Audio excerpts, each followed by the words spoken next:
our defense versus their offense, I guess. Yeah, man. For that, man, you have to take advantage of when Lamar is off. And this is the thing, too.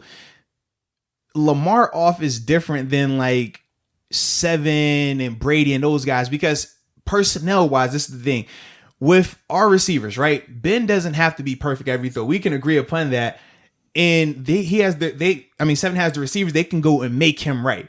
With Lamar, he doesn't have the receivers. So if he's slightly off or if he isn't perfect, that ball is either getting tipped or those receivers aren't even making a play on it. Those are the passes we got to take advantage of. If we take advantage of that, I feel like we can create the turnovers that you need. I do feel like since their O-line's been banged up since playing us, and with Tyson being back, I love what we're going to have in terms of stopping their run. Now, it's going to be different because of the element in which they play schematically. They're going to have success. Don't think we're going to come out here and just, 0 yards rushing. Like, that's not the case. They can do some really good things on the ground. But I just think that with Tyson being back and their O-line being banged up the way it is, that element isn't going to be the same. The biggest thing is going to be just controlling Lamar and taking advantage of when he does make a mistake. Because every game, and it's not just Lamar. Every quarterback has bad passes. We talked about even with Seven last week. We said, man, you're going to have those plays. The difference is you got to take advantage of it. And the Steelers have taken advantage of those opportunities this year. Even last year they were taking advantage of it. So I feel like if they continue to do that, they're fine. But if you allow Lamar and that offense to move the ball and you don't create those turnovers, well, then you're going to run into that issue where they're able to rack up points, where there's touchdowns and field goals. So that's the biggest thing to me, man. I feel like they're going to be fine versus the run, but I feel like you have to take advantage of the passes that get tipped, the passes that are just not as accurate, where the receiver can't come back to it. You got to get those. Yeah, it comes back to everything we talk. When did we have this podcast? It was like 3 or 4 weeks ago. We were talking about the Ravens. So I don't think much has changed. It's just like, don't let Lamar beat you. Be able to contain him. And we had this problem with, I mentioned how many times with Deshaun Watson, Carson Wentz and everything. I thought we did a good job in the Ravens game. Yeah.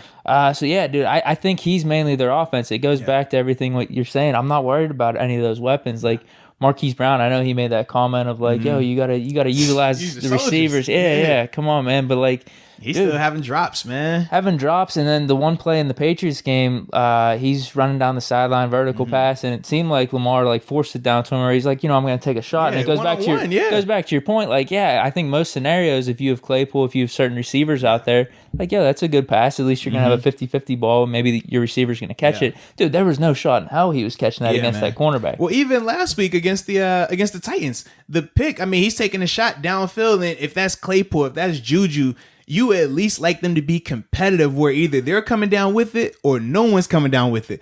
The receiver missed time to jump. You're like, bro, what are you doing? Like, man, be athlete back here. That's some of the issues too, man, with Lamar's receivers, that he just doesn't have that type of personnel. We're not sad about it. That's your issue. We glad you got it. But that does play into it as well. But I do think for the people that just solely read the stat sheet, they look at the Ravens 6-4 and they look at Lamar and they say, well, man, these guys are falling off, man. Lamar is sucking. I'm like, that's not the case. When you watch them on tape, man, they're still doing good things. Lamar's still doing really good things. It's just, if he doesn't play great every time, that offense as a whole, it doesn't operate the same way. It's a ton of pressure on him to perform great, not good. He has to perform great every time for that offense to for it to connect and cook the way it does typically. Yeah, and you think their line's down, the receivers aren't completely there, so that's really it, man. If we could do what we did last time with the containment of Lamar, then it's weird though, because we did do a good job, but there were times throughout the game where I'm on pins and needles. I'm like, bro, like he's making these, it's like 3rd and long, and then they get a first down, and it's like pissing me off. So that's always an element there, and you still saw it in the Patriots and Titans game, where like, all right, things aren't really completely going the Ravens' way, but there's always that way, bro. There's that one thing where, man, this could be like a 20-yard run here. This is going to be able to sustain a drive where he can make things happen. So that's always the case. You saw in the Steelers game and this Patriots and Titans game, they had a chance to I guess in the Titans game, they had it in overtime, but then Derrick Henry closed it out. But in the Patriots game and our game, they had a chance to go down the field and have a drive for the tie. But I mean, obviously the Patriots game, it was way less successful, and we almost had a pick, but we had the PBU in the end zone. But I mean, they were still in the game in those scenarios. I mean, because I think the biggest difference was the one versus us. It was a touchdown he had to score, so we saw them have to be a little bit more aggressive, which they typically don't like to do in those scenarios. But then you saw versus the Titans where they only had to get a field goal, and they looked so much more comfortable. And they executed great, but then once again, you saw the penalties kind of get them out of that situation and make it have to settle for a field goal. But that's them. That's who they are, man. That's who they are.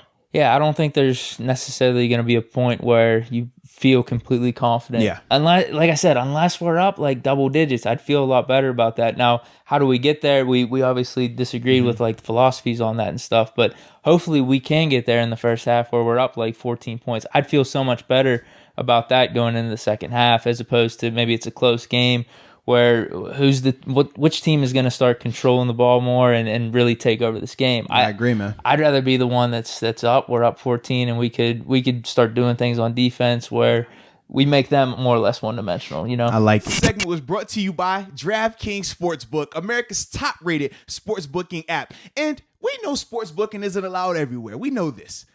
But we do know fantasy football is, right? Yeah. And a lot of people love fantasy football. And a lot of people love the opportunity to make some money. So what if I told you that DraftKings has combined with fantasy football and they have a fantasy football app where they're giving out $1 million worth of prizes every week?